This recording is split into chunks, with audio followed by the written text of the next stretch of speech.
എന്താ ഇത് ഇവിടെ കവളില്?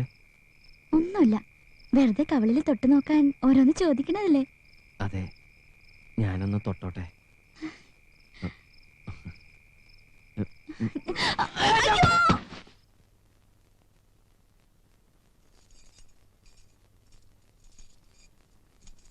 വത്സലയുടെ പൂജ കഴിഞ്ഞോ ആവോ?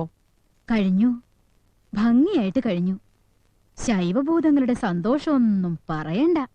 ഇനി എനിക്ക് അങ്ങോട്ട് വരാവോ? കുടിച്ചിട്ടുണ്ടെങ്കി വരണ്ട. ഞാൻ കുടിച്ചിട്ടില്ല വത്സലേ.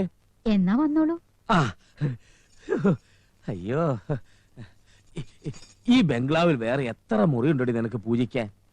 ഈ ബെഡ്റൂമിൽ തന്നെ കയറി എന്തിനാടി പൂജിക്കുന്നേ? ഇതിനകത്ത് അവര് പ്രത്യക്ഷപ്പെട്ടത്. അയ്യോ, അത് അവരും അദ്ദേഹം ഒന്നും അല്ല. ആ നാരായണൻ മാഷും ആ തന്തയ്ക്ക് പറക്കാത്തവനും വേറെ ചെറ്റകളും വേഷം മാറി വന്ന് നിന്നെ പറ്റിച്ചതാ. അതെയോ? അതേടി അതെ.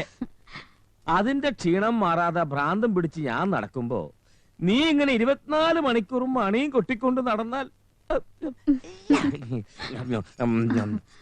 ഒരു രാജാവിനെ പോലെ ഈ നാട്ടിൽ ഞാൻ കഴിഞ്ഞത്.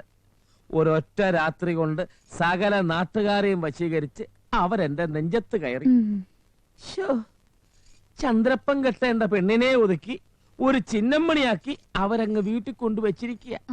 ആ ഇൻസ്പെക്ടറെ അവര് പൊക്കി. എന്നാൽ ഇനി അന്വേഷിക്കാൻ വരുന്ന ആരാണെന്നറിയാവോ?